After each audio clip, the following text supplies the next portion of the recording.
कृष्ण जो आपने कहा भगवान दैव दैत्यों को नहीं दर्शन आपके। गुरु नानक देव जी ने कहा, एक ने कही दूजे ने मानी, नानक कहें दोनों ब्रह्म ज्ञान। एक ने कही, कहता कौन है गुरु? गुरु क्या कहता है? गुरु एक ही बात कहता है, ब्रह्म सत्यम जगत मिथ्या। और दूजे ने मानी, मानना धर्म है मन का, और मन हमेशा ही दूजे भाव में यानी द्वैत भाव में रहता है। तत्व ज्ञानी गुरु एक ही भाव में रहते हैं। वो कौन सा भाव है? ब्रह्म भाव। और ये मन हमेशा द्वैत यानी दूजे भाव में ही रहता है। तो वो कह रहे हैं कि जो गुरु है वो एक तत्व की बात कहता है, और जब शिष्य उस गुरु की बात को मान जाता है कि जो मेरे गुरु ने कहा है, और वो उसको सुनता है, पढ़ता है, मनन करता है और निधि ध्यासन उस पर दृढ़ हो जाता है, तब उसका मन का दूजा यानी द्वैत भाव समाप्त हो जाता है। अब क्या हुआ? दोनों ब्रह्म ज्ञानी। गुरु जो एक तत्व की बात कर रहे थे, अगर शिष्य ने मन में उस बात को मान लिया, धारण कर लिया, कौन से मन ने? जो संसारी मन था, जो हमेशा द्वैत से भरा था, हमेशा सुख दुख, लाभ हानि, जय पराजय, इन दोनों भावों के झूले में झूलता रहता था। तो भगवान ने कहा, विश्व में सब मैं ही हूँ, दूसरा कुछ है ही नहीं। जब शिष्य ने ये बात मान ली, क्योंकि बहुत बार प्रसंगवश यही बात हुई है, ये मानना जरूरी है कि गुरु बिन या गुरु ज्ञान बिन मेरी जिंदगी अधूरी है। जब ये मन ऐसा निश्चय कर लेता है कि गुरु ज्ञान बिन मेरी जिंदगी अधूरी है, फिर जब उसका ये निश्चय हो जाता है और वो उसी तरफ पुरुषार्थ करने भी लगता है, केवल मानने और जानने से कुछ नहीं होता। मानना, जानना, फिर उसे पहचानना, तब जाकर उसका द्वैत भाव खत्म होता है। और आज अर्जुन का 10 अध्याय के मध्य का भाग वो सुन चुका है, और अब सुनते सुनते श्रद्धा पैदा हो गई ज्ञान के प्रति। और जब ज्ञान के प्रति श्रद्धा पैदा होती है, कब श्रद्धा पैदा होती है? जब ज्ञान को व्यवहार में उतारते हैं, जब क्षण क्षण ज्ञान रूप में रहते हैं और ज्ञान को व्यवहार में लाते हैं। कहिए, जब जीवन ज्ञानमय हो जाता है, तब पता लगता है कि मेरे गुरु ने मुझे क्या दिया है। वरना तो श्रद्धा नहीं बनती, बहाने बनते हैं, श्रद्धा नहीं बनती। और जब पहचान होती है ना गुरु ने हमें क्या दिया है, तब बहाने नहीं चलते, तब श्रद्धा चलती है। और अगर हम फेल हो जाते हैं तो वो समझ लीजिए ज्ञान कोरा ज्ञान है, अप्लाइड में तो आया ही नहीं। जब व्यवहार में जब वक्त आया और हम फेल हो गए तो क्या हुआ, उस ज्ञान का कोई फायदा नहीं हुआ। व्यवहार को प्रधानता दी और परमार्थ को एक तरफ करके रख दिया तो वो ज्ञान बिल्कुल कोरा ज्ञान है। अब तक ऐसा ही था, अर्जुन को कोरा ज्ञान सुन रहा था, फायदा नहीं हो रहा था। 20-20 साल 18-18 साल सुनने के बाद भी वही बात, कर्म प्रधान, भाव और श्रद्धा प्रधान जीवन नहीं है। यदि जीवन ज्ञान में हो जाए ना, तब ये कोई परिस्थिति हमारे आड़े हाथ नहीं आती। और जब ज्ञान में जीवन जिया ही नहीं तो ज्ञान देने वाले के प्रति श्रद्धा उमड़ेगी कैसे? श्रद्धा नहीं उमड़ेगी, बहाने आएंगे, ऐसा नहीं, वैसा नहीं, कैसा नहीं। तो तभी तो वो ये कह रहा था, वो भी तो यही बहाने मार रहे थे।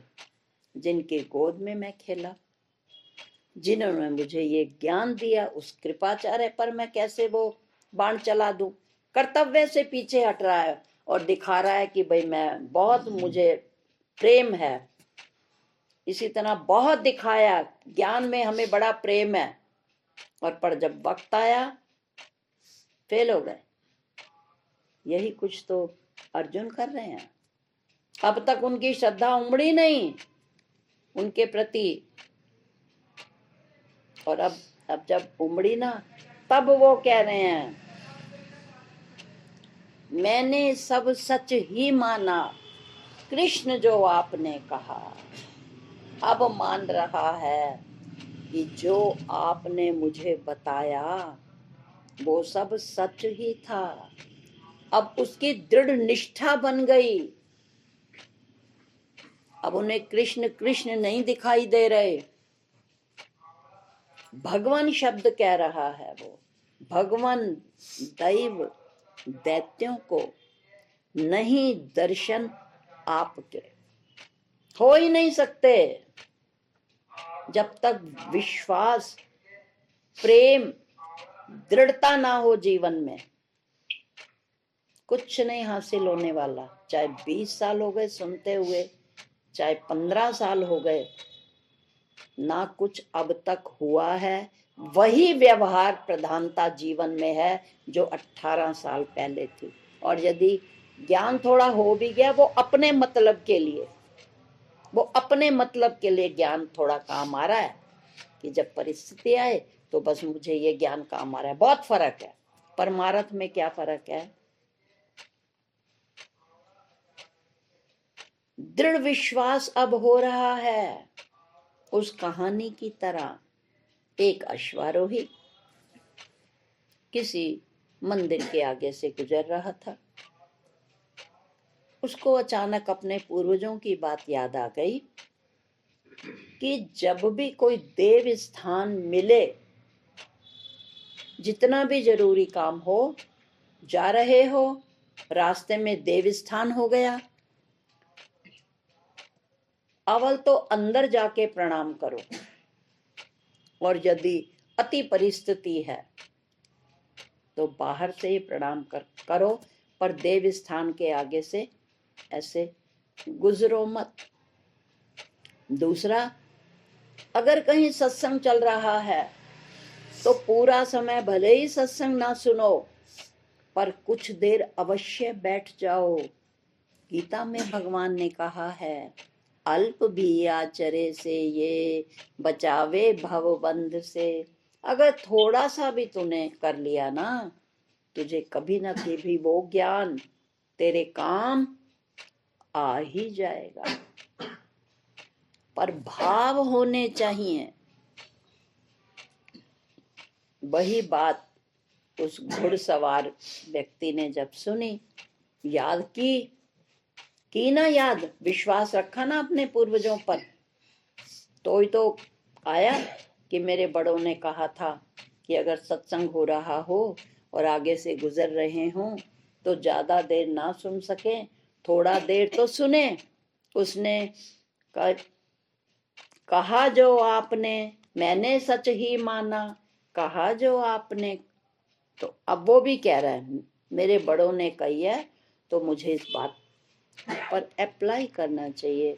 और वो घोड़े से उतरकर बैठ गया। वहां रावण की बात चल रही थी। 1 लख पूत 1.25 लख नाती, और तार रावण की दिया न बाती। युद्ध स्थल का रूप है, दृश्य है। रावण जमीन पर लेटे हैं, नीचे किसी तरह का कोई ऐसा वस्त्र नहीं है। इस अवस्था में देखकर द्रौपदी विलाप कर रही हैं। जिस रावण के मंत्रों के आवाहन पर कैलाश पर्वत से भगवान भी उसे आकर दर्शन देते थे। उन्होंने साक्षात ब्रह्मा जी से ब्रह्म ज्ञान लिया था। ऐसा मेरा पति आज अभिमान के कारण, वासनाओं के कारण आज जमीन पर पड़ा है। यदि ये जरा भी समझ जाते, हम सबका कहा मान जाते, तो आज इस लंकेश्वर की ऐसी गति ना होती। हे मानव, अहंकार, बनावट को छोड़ दो। और उसे वैराग्य आ गया। गया वो घर। अब उसने नियम बना लिया कि मैं घर के अंदर बैठकर जो भी मेरा समय अधिक से अधिक है मैं ज्ञान की तरफ, ध्यान की तरफ लगाऊंगा। और वो बैठ गया, क्योंकि व्यवहार करें और उसका फल न मिले। जैसी वृत्ति व्याप्त होती है वैसी फल व्याप्त होती है, ऐसा वेदांत कहता है। जैसे भाव बनाते हैं वैसी प्राप्ति होती है, वही फल है। अगर हम ऊंचे भाव उसके देते हैं, अच्छे पैसे देते हैं, तो वो हमें अच्छी क्वालिटी का फल देता है। और यदि हम कहते हैं भैया बहुत महंगा है, तो कहता है मेरे पास दूसरी क्वालिटी का भी है, वो थोड़ा फिर इससे कम मीठा होगा। यही बात आध्यात्मिकता में भी है। जितने जितने ऊंचे भाव बनाएंगे उतनी उतनी ऊंची विद्या मिलेगी। और उसने भी बड़े भाव से धीरे धीरे उससे वैराग्य होता, क्योंकि कहते हैं ना अपना साक्षी आप होता है। अब फिर उसे अकस्मात कुछ समय बाद उसी तरफ जाना हुआ। क्रम से जैसे कई वर्षों से सत्संग चल ही रहा है, वहां भी सत्संग चल रहा था। वो फिर बैठ गया। उसने निश्चय किया आज मैं ज्यादा समय यहाँ बैठूंगा। और वो पूरे समय में बहुत ध्यान और श्रद्धा से सत्संग सुनता रहा। उसने अपने अंतःकरण का निरीक्षण किया कि इससे पहले जब मैं यहाँ गया था मैंने सुना था, मेरे भाव कुछ और थे, पर अब जब मैंने विचार किया, वैसा किया, तो अब मेरे भावों में परिवर्तन आया है। और वो अब पीछे नहीं था उसका स्थान, वो अब आगे जाकर श्रद्धा से बैठ गया। और जब वो उठा, देखा वही लोगों में हलचल, वही शोर शराबा, वही अनुशासनहीनता। और फिर जब उसने विचार किया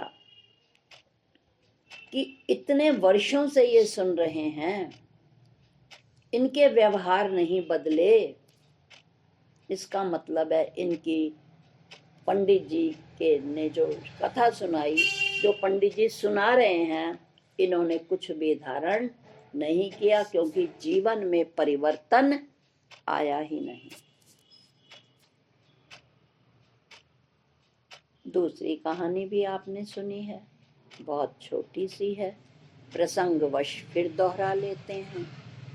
वही पनिहारिन की कि बराबर के गांव से कुछ पनिहारिनें आया करती और उसी तालाब के थोड़ी दूर पर एक पंडित जी कथा किया करते, और वो कहती थी कि अगर हमने उस घट में पानी भर लिया है तो इस शरीर रूपी घट में भी कुछ ज्ञान का पानी भर लें। और ऐसा सोचकर वो थोड़ी देर के लिए सत्संग सुना करती, और सत्संग की समाप्ति के बाद फिर वो घड़े में पानी भरती और नियम से चली जाती। एक दिन पंडित जी की वाणी में बहुत बल था। उन्होंने कहा कि राम का नाम लेने से तर जाएगा। राम का नाम ऐसा है कि उनके नाम की नाव बनाओ और उस राम नाम की नाव पर बैठकर पार हो जाओ। वो तो लक्ष्य तो समझा रहे थे कि राम नाम की नाव पर बैठो और अब इस भव सागर संसार सागर से पार हो जाओ। और वो अभी पनिहारिनें थी, उनकी बुद्धि भी अभी ऐसी ही थी, सीमित, परंतु थी श्रद्धा और विश्वास बहुत। आए दिन जब वो ये सुनती तो एक दिन उन सब ने मिलकर कहा कि कोई बात नहीं, हम रोज पंडित जी से सुनते हैं कि भगवान के नाम लो तो आप तर जाओगे। यदि हम इस संसार सागर से तर सकते हैं तो फिर हम छोटी सी इस नदी से क्यों नहीं तर सकते। सब ने आपस में निश्चय किया, एक दूसरे का हाथ पकड़ा और धीरे धीरे उनके मन में वही भाव था और वही कान में शब्द गूंज रहे थे कि नाम लेने से तर जाएगा। और वो ऐसे विचार बनाते बनाते उस भाव मग्न हुई और दृढ़ विश्वास साथ लिए हुए वो उस छोटी सी नदी को पार कर गई। थोड़े दिन बाद उन्हें अपने जीवन में जब फर्क लगा तभी सम्मान आता है। जब तक जीवन बदलता नहीं है ना, तो हम गुरु क्या होता है उसके महत्व को समझ ही नहीं पाते। तो उन्होंने कहा भैया हमें अगर इतना लाभ हुआ है तो उन पंडित जी का हमें सम्मान करना चाहिए। उन्होंने अनुरोध किया, पंडित जी कल आप हमारे गांव में आए और श्रद्धा पूर्वक हम आपको भोजन कराना चाहते हैं। निमंत्रण स्वीकार कर लिया गया। प्रातःकाल वो लेने के लिए आई और उन्होंने पंडित जी ने कहा कि नाव कहाँ है। बोले पंडित जी जब से आपने वो कथा सुनाई है ना तब से हमें विश्वास हो गया और हम तो ऐसे ही नाव पार कर लेती हैं। अब कथा सुनाने वाले पंडित जी की तो सिट्टी पिट्टी गुम, क्योंकि वो कहते थे पर करते नहीं थे खुद। तो बात वही है, बहुत कुछ कथाएं कर लेते हैं पर जब समय आता है कुछ त्याग का तो वो फिर पीछे रह जाता है। कहा हुआ तभी तो प्रभाव नहीं पड़ता सामने वाले पर, क्योंकि जो कहा वो किया तो है नहीं। परंतु अब समझदार हो गए हैं अर्जुन। वो कहते हैं कि मैंने सब सच ही माना कृष्ण जो आपने कहा। क्या कहा? हे अर्जुन, तू मेरे इस बाह्य आकार पर बैठा है, मैं ये बाह्य केवल मात्र मैं ये आकार वाला नहीं हूँ। मंदिर जब जाते हैं तो उसकी देहली पर भी हम नमस्कार करते हैं, उंगलियां रखते हैं और उन्हें हृदय या सिर के साथ लगाते हैं। जब हम किसी तीर्थ स्थान पर या देव स्थान या गुरुद्वारे पर जाते हैं, पहले हम उसकी दलीस को मत्था टेकते हैं, फिर अंदर जाकर हम देवताओं और भगवान की मूर्ति को नमस्कार करते हैं। ठीक यही है। जो संत पुरुष होते हैं वो कहते हैं ये हमारी शरीर क्या है, दहलीज है, इसका भी सम्मान करो। पर केवल दहलीज मंदिर नहीं हुआ करता। मंदिर जाना है तो अंदर जाना ही पड़ेगा। इसी तरह जब हम किसी भगवान का या महापुरुष का नमस्कार करते हैं, उनके शरीर के प्रति श्रद्धा दिखाते हैं, माथा टेकते हैं, ये उस सम्मान उसके बाह्य शरीर को हम दे रहे हैं, परंतु जो वो अंदर से कहना चाह रहा है उसकी हम कदर नहीं कर रहे। फिर आइए पीछे चलते हैं एक बार रामकृष्ण परमहंस जी की तरफ, जो हर समय देवी की पूजा में संलग्न रहा करते थे। उनसे बातें करते, भोजन करते और इतने मग्न हो जाते भक्ति में कि उन्हें भोजन कराते कराते खुद भी उसमें से भोग लगाने लगते, इतने तद्रूप हो जाते। और कथा तो ये भी कहती है कि एक बार तो उन्होंने अपनी पत्नी के ऊपर ही, वो किसी कार्यवश मंदिर के भीतर आई, सामने वो काली की मूर्ति के पास रखकर नमस्कार करके 2 मिनट के लिए बैठ गई। वो इतने भाव में डूबे थे कि उन्होंने अपनी पत्नी को ही तिलक लगा दिया और फूलों की उनके ऊपर वर्षा कर दी, क्योंकि वो उस माँ की काली की भक्ति में इतने लीन थे।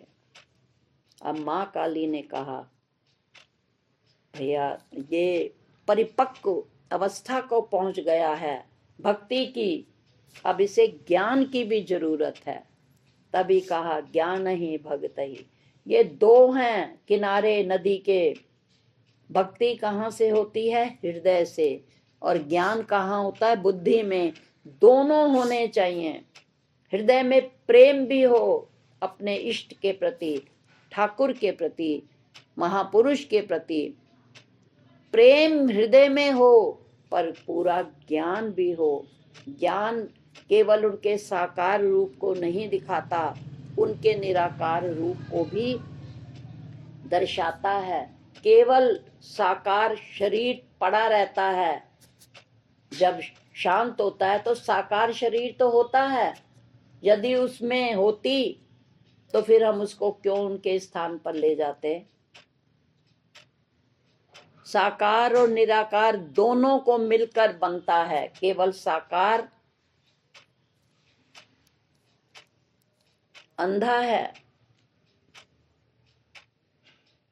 और निराकार लंगड़ा है, क्योंकि निराकार को भी हम साकार के द्वारा देख सकते हैं। यदि साकार शरीर ना हो, अब आप साकार शरीर से सुन रहे हैं, क्या निराकार की बातें सुन रहे हैं। और यदि शरीर ना होता या शरीर में से वो विच्छेद हो गया होता तो मृत को अगर ये कथा सुनाई जाए उसको समझ नहीं आएगी। तो साकार और निराकार 2 पद हैं, दोनों का जानना जरूरी है।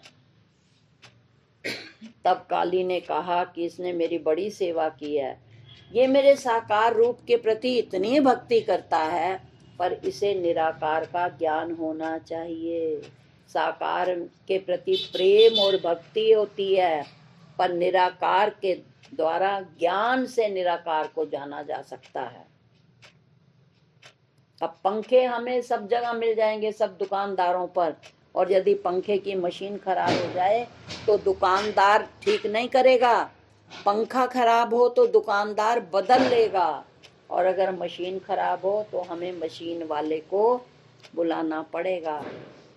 ठीक इसी तरह भक्ति बाह्य रूप के साथ साकार रूप में होती है, और ज्ञान निराकार को जानने के लिए ज्ञान की बहुत जरूरत होती है। तो माँ काली, उन्हीं दिनों सौभाग्य था रामकृष्ण परमहंस जी का, और काली माँ का सत्य संकल्प भी था कि अब इसको निराकार का ज्ञान भी होना चाहिए, क्योंकि माँ अपने बच्चे को अधूरा देखना नहीं चाहती। संयोग से पता लगा कि वहां से ब्रह्मनिष्ठ तोतापुरी यात्रा के लिए जा रहे थे कहीं, और वो जब मंदिर की धर्मशाला में रात्रि विश्राम के लिए लेटे थे तो माँ काली उनके स्वप्न में आई कि मेरे कक्ष का जो पुजारी है उसको साकार का के प्रति पूरी निष्ठा है, पर वो मेरे निराकार स्वरूप को नहीं जानता। कृपया, क्योंकि गुरु बिन भव निधि तरह ही न कोई, चाहे शंकर विरंचि सम होई। गुरु बिन ज्ञान कहाँ से पाऊं।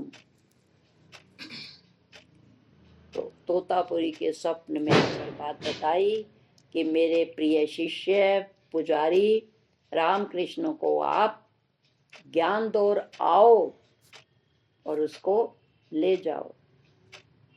तोतापुरी भी ब्रह्मनिष्ठ ज्ञानी थे, उन्हें भी लगा कि माँ काली मुझे ऐसा आदेश दे रही हैं।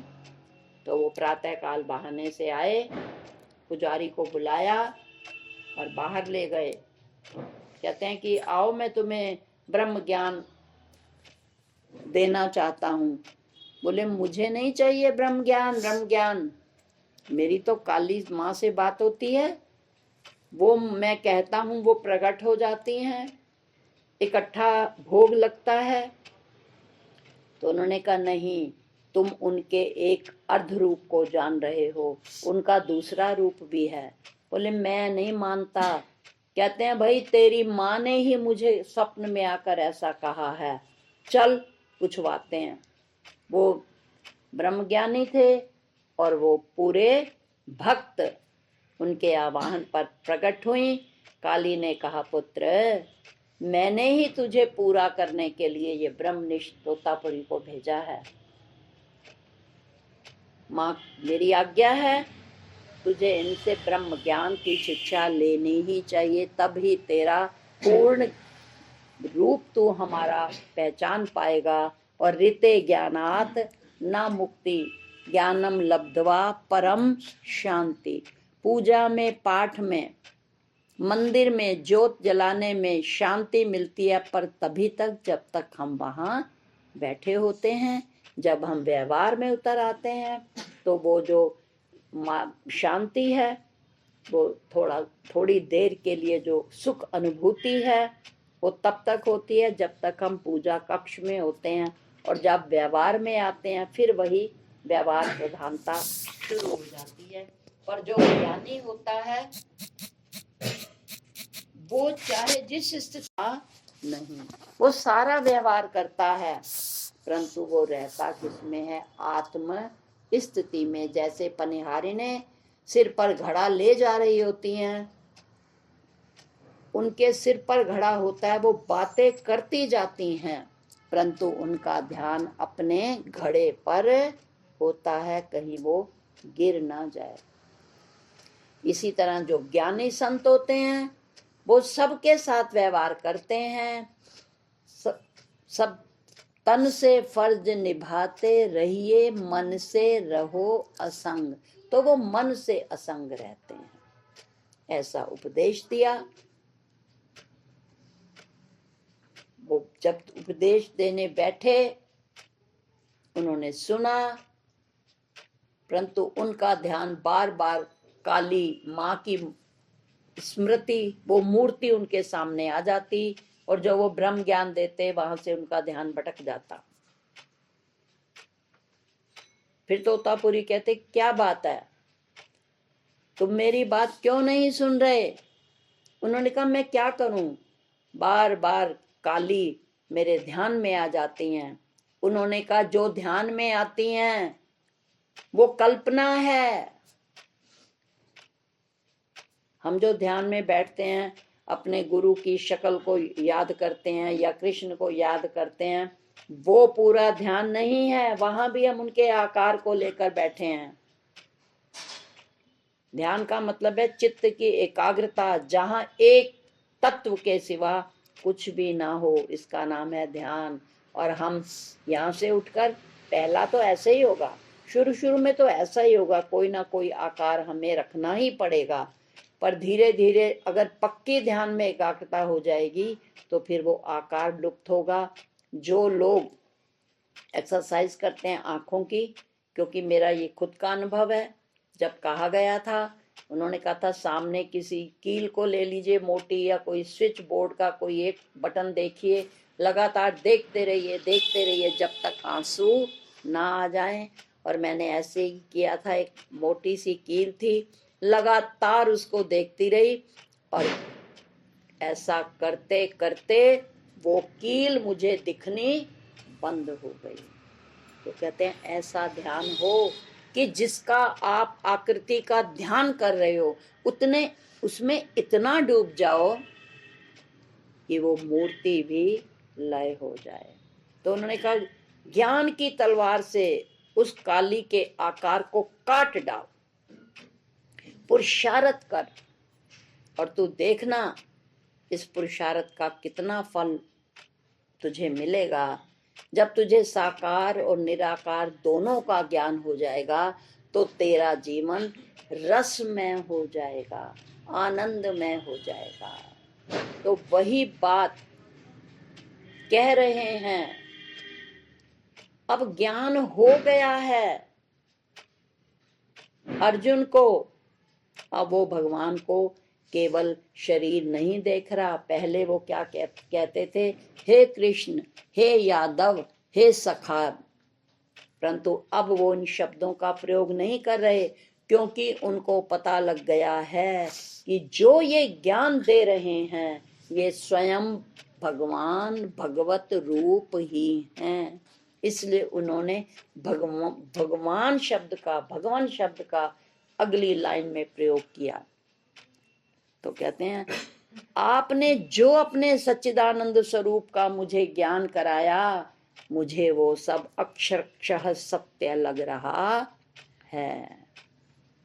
तो कहते हैं ये अर्जुन की दृढ़ता, श्रद्धा और प्रेम का प्रतीक है। ये श्लोक दिखाता है कि अब धीरे धीरे भगवान के प्रति, भगवान के ज्ञान के प्रति उसका दृढ़ विश्वास भी बढ़ रहा है और उसका प्रेम भी बढ़ रहा है।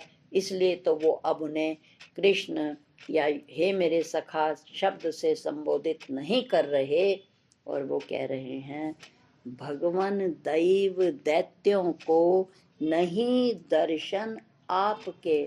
अब उसे खुद ही समझ आ गई ये बात कि भैया मैं तो कहता था देवता बड़े महान हैं, पर आपने जो तत्व का ज्ञान दिया मुझे अब पता लग गया देवताओं की उनमें रुचि नहीं है। वो देवता आपके इस सदरूप को जान ही नहीं सकते।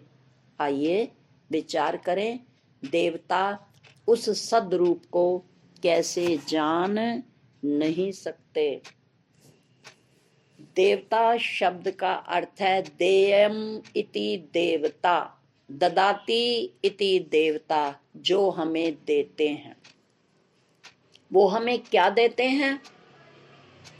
सूर्य देवता हमें प्रकाश देते हैं, उष्णता देते हैं। जल देवता हमें आर्द्रता देते हैं, गीलापन,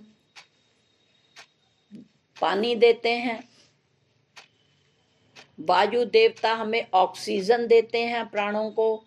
अगर वायु प्राणों को ऑक्सीजन ना दे तो प्राणांत हो जाए। उधर देखिए गणेश हैं, वैसे 33 करोड़ देवता कहे जाते हैं। आइए 33 कोटि देवता नहीं है, कोटि मैंने होता है प्रकार के, हम कोटि का करोड़ों ले जाते हैं, कहते हैं वो उच्च कोटि का ज्ञानी है। कोटि का मतलब है स्तर, स्टैंडर्ड, और हम उस कोटि को मतलब गिनती कर लेते हैं।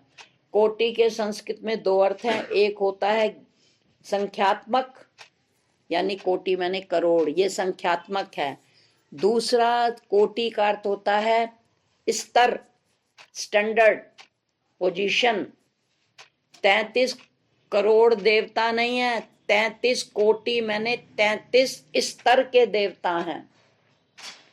इन 33 स्तर के देवताओं में से 5 मुख्य हैं। प्रसंगवश आपके ज्ञान के लिए बता देती हूँ। सबसे पहले हैं कि गाइए गणपति जगवंदन। सबसे पहले गणेश देवता हैं। दिवाली वाले प्रसंग में इस उनके अंगों के बारे में विचार कर दिया गया था। दूसरे हैं देव, जिन्हें महादेव भी कहा जाता है, शिव। तीसरे हैं पार्वती देवी। चौथे हैं नारायण और 5वें हैं सूर्य देव। इन 5 देवताओं को प्रमुखता दी जाती है क्योंकि ये 5 हमारे जीवन में अति जरूरी हैं। और देवताओं के बगैर, जैसे इंद्र को भी देवता कहा जाता है, मेघ भी देवता कहा जाता है। कुल मिलाकर 33 स्तर के देवता हैं, जिनमें 5 मुख्य हैं। तो ये हमें देते हैं, समझ आ गई। पर देने के साथ ये लेना भी चाहते हैं। जैसे अगर बारिश ना हो तो हम यज्ञ करते हैं ना, और जैसे ही यज्ञ करते हैं तो वो हमें बारिश दे देते हैं। कहते हैं ना, सूर्य देव को पानी देना चाहिए, नहीं तो आंखें कमजोर हो जाती हैं। अगर आप आंखों की सुरक्षा करना चाहते हैं तो सूर्य देव को पानी दीजिए। तो यानी आपने उन्हें पानी दिया, उन्होंने आपको प्रकाश दिया। गीता के शायद 3 अध्याय में कहा गया कि देवों को इससे पूजें, तुम्हारा इष्ट वो करे। समय समय पर देवताओं की पूजा करो। यदि आप देवताओं की पूजा करोगे तो वो आपको बहुत कुछ देंगे, यानी उनमें लेने की इच्छा भी है, देने का अभिमान भी है। हम देवता हैं, हम ही दे सकते हैं मनुष्य को। यदि मैं वेदानुवचन की कहानी आपको बताऊं तो फिर प्रसंग भटक जाएगा, इसलिए उस कहानी को मैं विस्तार नहीं दूंगी। जब एक एक देवता ने अपना स्थान छोड़ा था तब भी शरीर रहा था।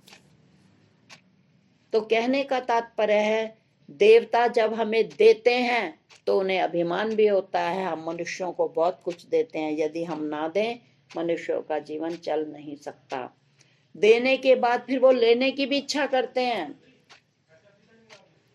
इंद्र देवता रुष्ट हो गए थे ना एक बार, जब उन्होंने कहा था इंद्रदेव की पूजा ना करो, तो उन्होंने नाराज होकर इतनी बारिश की। तो इसका मतलब है वो क्रोधित भी होते हैं, वो लेने की भी इच्छा करते हैं, कामना भी करते हैं, उनको अहम भी है, फिर उन्हें कामनाएं भी हैं। वो जो होते हैं ना अप्सराएं, तरह तरह के भोग, वो भोगते रहते हैं, विषयों में लगे रहते हैं, खाना पीना मौज करना। और देखो विष, यह जो विष की तरह इन विषयों में लगे रहते हैं, उन्हें अमृत की प्राप्ति कैसे हो सकती है? विषय में लगे रहते हैं, विषय भोग में। और विषय भोग का विषय 2 शब्दों से बना है, विषय, जो जहर रूप हैं। ये विषय अगर अति हम कर लेना किसी भी चीज की, तो पता है आपको, ये विषय जहर बन जाते हैं। तो जो हर समय विषयों का भोग करते रहते हैं, जहर का उपभोग करते हैं, तो उन्हें अमृत तत्व की प्राप्ति कैसे हो सकती है भैया? और द्वेष भी करते हैं। त्रिशंकु की कहानी आपने सुनी होगी। जब त्रिशंकु को विश्वामित्र जी ने अपने बल से ऊपर पहुंचाया और इंद्र ने नीचे धक्का मारा कि अगर विश्वामित्र इसी तरह अपनी शक्ति का प्रदर्शन करते रहे और पृथ्वी के लोगों को ऊपर पहुंचाते रहे तो मेरा तो सिंहासन ही डोल जाएगा, है ना। और जब कोई ज्यादा तप करता था, विश्वामित्र ने जब तप किया था, तो कहीं ये तप के बल से ऊपर ना आ जाए और मेरे इंद्रासन पर अधिकार न जमान ले, उन्होंने मेनका को, अप्सरा को उनकी तपस्या भंग करने के लिए भेजा था। इसका मतलब है द्वेष। तो जब उनमें, देवताओं में कामनाएं हैं, तरह तरह के भोगों को भोगने की, चित्त में द्वेष का भाव है, अहम है और कामना है, तो असंयमी को ये योग प्राप्त होता नहीं कभी। तो इसलिए देवताओं को ये विद्या में कोई रुचि नहीं होती, क्योंकि जब उनके इतने चित्त में विकार हैं, तो जहां मन में मनोविकार होते हैं वहां विचार चल ही नहीं सकता। और दैत्यों का तो अर्थ ही है द्वैतय, दैत्य, संधि तोड़ो, दैत्य, यानी जिनके चित्त में द्वेष और दो कोटि का ज्ञान है। और दूसरा, इन्हें राक्षस भी कहते हैं। बहुत बार इस शब्द का अर्थ बताया गया है, जिनकी आंख में मैंने प्रकाश है ही नहीं, यानी जिनकी बुद्धि रूपी आंख में ज्ञान का प्रकाश नहीं है, वो राक्षस हैं। और तामसी वृत्ति वाले लोगों को ये सतोगुणी विद्या कभी फलीभूत हो ही नहीं सकती।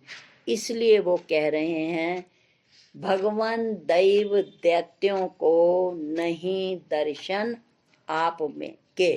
जब वो हमेशा द्वैत भाव में रहते हैं और उन्हें देवताओं से हमेशा डर लगा रहता है, इसलिए तरह तरह, कभी वो अमृत पीने की कोशिश करते हैं, कभी वो भंग डालते हैं उनकी पूजा में, पाठ में, कभी अननेसेसरी वो उनसे भिड़ने लगते हैं देवताओं से, क्योंकि वो द्वेष की भावना रखते हैं। और द्वैत भय कारणम, वो द्वैत में रहते हैं, इसलिए जहां द्वैत होता है वहां सूत्र कहता है कि वहां भय भी होता है। जब हम अकेले हैं, घर में कोई नहीं है, हमें किसी से डर नहीं है, जब शादी हो जाती है, घर में बहू आ जाती है, तब हमें डर भी लगता है, कहीं ऐसा ना हो जाए, कहीं वैसा ना हो जाए, कहीं वो मेरे से ऐसा ना कर दे। और जब कभी बेटी आती है, कभी डर लगता है, चाहे शादीशुदा बेटी भी आ जाए, पर उससे डर नहीं लगता, क्योंकि वो आत्मज है, हमसे पैदा हुई है, वो हमारा रूप है। और जो बहू है वो हमारा खून नहीं है, इसलिए अगर वो अच्छी भी हो तो भी हमें डर लगता है, क्योंकि वहां द्वैत भाव है। इसलिए राक्षस हमेशा डरते रहते हैं देवताओं से और उन्हें दबाने के लिए युद्ध करते रहते हैं। तो जब वो इन्हीं कामों में संलग्न रहते हैं, तो बताइए उन्हें विद्या की प्राप्ति कैसे हो सकती है। एक छोटी से रूपक के साथ मैं अपनी बात, इस श्लोक को यहीं समाप्त करेंगे। आपने पहले भी सुना है कि एक बार ब्रह्मा जी के पास सबसे पहले गए थे देवता कि ब्रह्मा जी, आप व्यास के पिता हैं और ब्रह्म ज्ञान के ज्ञाता भी हैं, हमें भी थोड़ा सा आप ज्ञान दें। उन्होंने कहा ठीक है, जरा बैठिए, अभी बताता हूँ। और हमें तो पता है, जहां जहां देवता होते हैं दैत्यों को खतरा होता है। कभी ये ब्रह्मा जी से कुछ वरदान ना लेने के लिए गए हो, पीछे पीछे वो भी भागे और दंडवत प्रणाम किया, क्योंकि ऐसे व्यक्ति जरा ज्यादा श्रद्धा होती नहीं है, दिखाते हैं। उन्होंने कहा ये दैत्यराज, आप भी विराजिए। तो कहते हैं ब्रह्मा जी ये कैसे आए?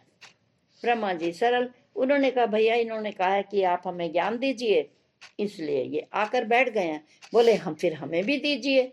उन्होंने कहा ठीक है, मेरे लिए तो सब बराबर है, आपको भी ज्ञान दूंगा, थोड़ी देर विश्राम करिए। अब मनुष्य ने कहा भैया पृथ्वी लोक से कि ये तो सब पहुंच गए, तो ज्ञान तो हमें भी मिलना चाहिए।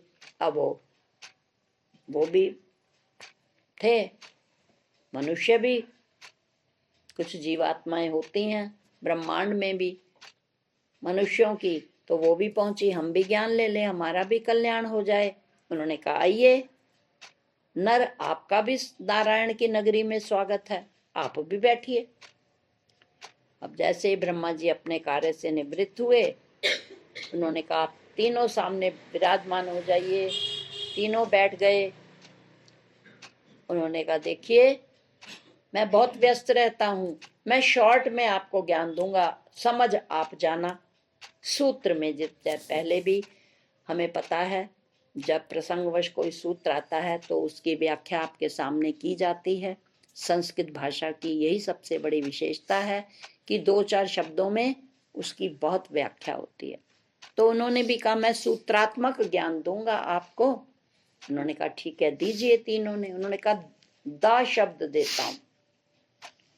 अब वो तीनों एक दूसरे को देखें, भाई ये दा क्या हुआ, दा शब्द क्या अक्षर क्या हुआ, ये दा अक्षर तो हमें तो समझ नहीं है। वो तीनों को देखने लगे।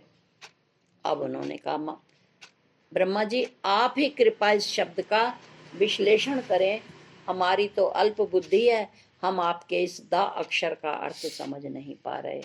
उन्होंने कहा सबसे पहले देवराज आए थे, मैं कहता हूँ दा से दमन, अपने मन पर नियंत्रण रखिए, क्योंकि आप बहुत विषय भोगों में लगे रहते हो और आप चाहते हो कि आपको ज्ञान हो जाए, ऐसा कभी नहीं हो सकता। इसलिए अपने इंद्रियों पर आप नियंत्रण करिए। जब तक आप विषय भोगों में, जैसा कि अभी कहा भगवान ने गीता में बताया, असंयमी को ये योग प्राप्त होता नहीं कभी। और जो वो षट संपत्ति बताई जाती है हमारे वेदांत में, उसके अनुसार भी सबसे पहला ही आता है शमन और दमन। मन पर नियंत्रण और इंद्रियों पर नियंत्रण करना बहुत जरूरी होता है। इसलिए उन्होंने कहा कि हे देवताओं, आपके लिए शब्द है, पहले अक्षर था दै, उसका जो खुलासा शब्द बना है वो है दमन। अपने मन को किसी के दामने अर्पित कर दो, तब आप में अपने आप शमन आ जाएगा। अब राक्षस का तो दिल धड़कने लगा, भाई ये तो बड़ा मुश्किल है, अब हमें क्या कहेंगे ये। उन्होंने कहा भाई आप रात दिन बड़ी मार काट करते हो, उपद्रव मचाते हो, अच्छे वाले तपस्या कर रहे होते हैं, जाकर उन पर कभी कुछ फेंक आते हो, कभी कुछ फेंक आते हो, कभी इधर मारते हो, कभी मार धाड़ करते हो, हमेशा अराजकता फैलाए रखते हो। दया करो, दा से दया, दया वृत्ति अपनाओ जीवन में, तब आपका कल्याण होगा, क्योंकि दया परम धर्म है। अब आया नर का। उन्होंने कहा प्रभु मेरे लिए क्या शिक्षा है। कहते हैं ये संसारियों का काम है संग्रह वृत्ति। औरतें हैं तो वो कपड़ों का, गहनों का, घर के सामान का संग्रह पड़ी हुई है, और जरा सी दे दो पतिदेव, और जरा सी, और सूट और दे दो, मैरिज एनिवर्सरी है एक आध बनवा दो ना गोल्ड की चीज, भले ही पड़ा हो। इस बार आप मुझे क्या गिफ्ट दे रहे हो, संग्रह वृत्ति। और आदमी की धन में कमाई अभी भी कम आई। कल अगर 5,000 की हुई है, जरा जल्दी नाश्ता बना देना, सुबह सुबह गाहक अच्छा पड़ गया था।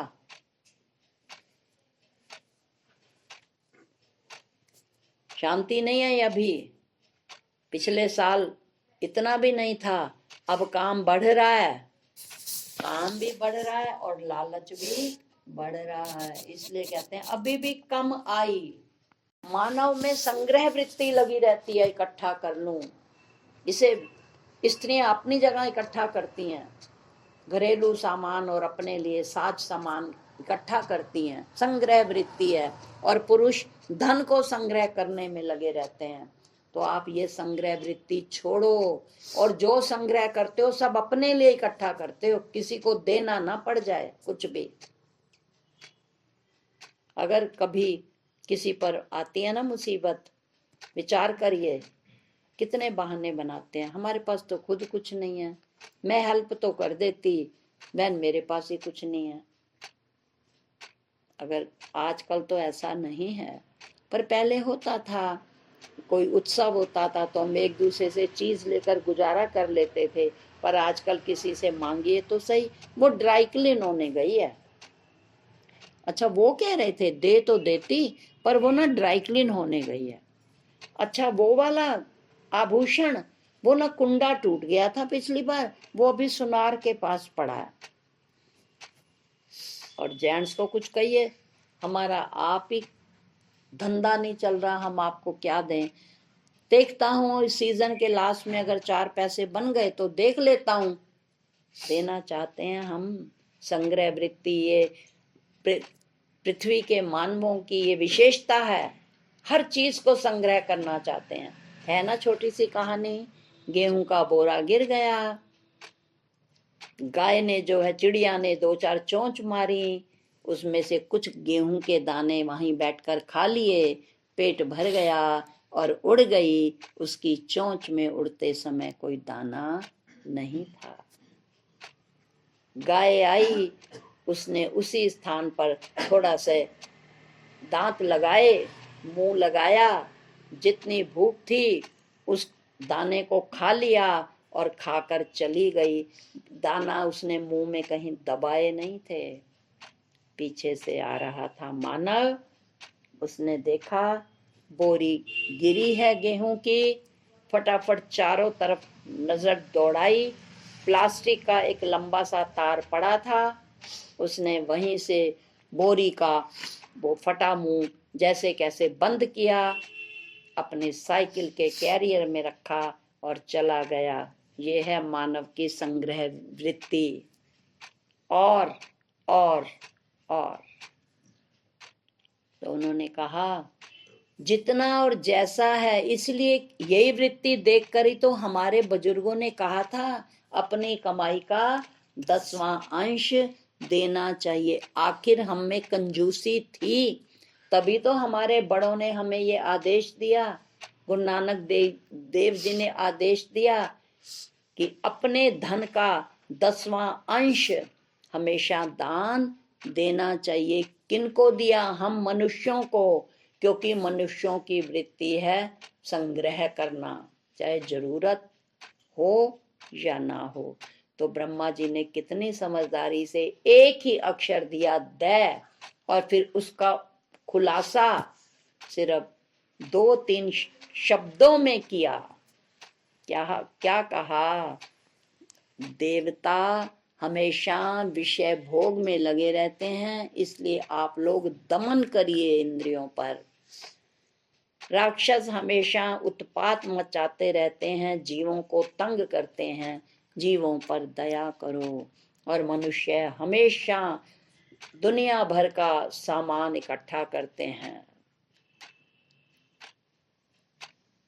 तो इसलिए उन्होंने कहा मनुष्यों के लिए उपदेश है कि दान दीजिए। तो इसलिए वो कहते हैं सबसे मनुष्य देह अच्छी है, क्योंकि यदि ये मानवीय गुण अपना ले तो केवल एक मनुष्य ही अपने स्वरूप को जान सकता है। इसके लिए हमारे नीति श्लोक में कहा है गायन्ति देवा किल गीत कानी, धन्यास्तु ये भारत भूमि भागे, स्वर्गा पवर्गा स्पद मार्ग भूता, भवंति भूय पुरुषा सुरत्वा। सुरमैन कहते हैं राक्षस भी चाहते हैं लेने को सदा इसे, हमें मानव जीवन मिल जाए, क्योंकि अति भोगी व्यक्ति को कभी सत्संग में रुचि हो ही नहीं सकती। अति भोगी कभी योगी बन ही नहीं सकता। इसलिए वो कहते हैं देवता भी मनुष्य जीवन लेने की इच्छा करते हैं, और मनुष्यों की प्रशंसा करते हैं कि धन्य हो आप, और दूसरे धन्य क्या हो कि आपने भारत भूमि पर जन्म लिया है, क्योंकि भारतीय संत ही हमें भगवान का दर्शन करा सकते हैं। तो कहते हैं हमेशा देवता गीत गाते हैं मनुष्यों की प्रशंसा में कि आप लोग धन्य हैं जो आपको ये मानव जीवन मिला है, क्योंकि नर से ही नारायण को प्राप्त किया जा सकता है, कभी भी किसी ने नहीं कहा। इसलिए रामायण में कहा सब मम देह सब मम उपजाए, और सबसे अधिक मनुज मोहि भाए, मनुज देहे सम कोई नहीं देही, और जीव चराचर जांचत तेहि।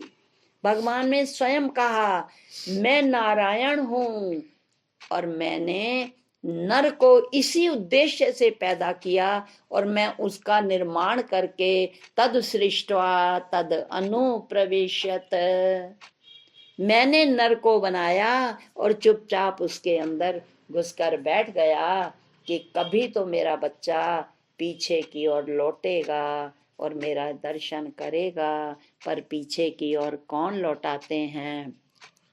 संत लौटाते हैं, गुरु लौटाते हैं। इसलिए यहाँ इस समय कृष्ण एक संत की भूमिका में है, इसलिए कहा जाता है श्री कृष्णम वंदे जगत गुरु।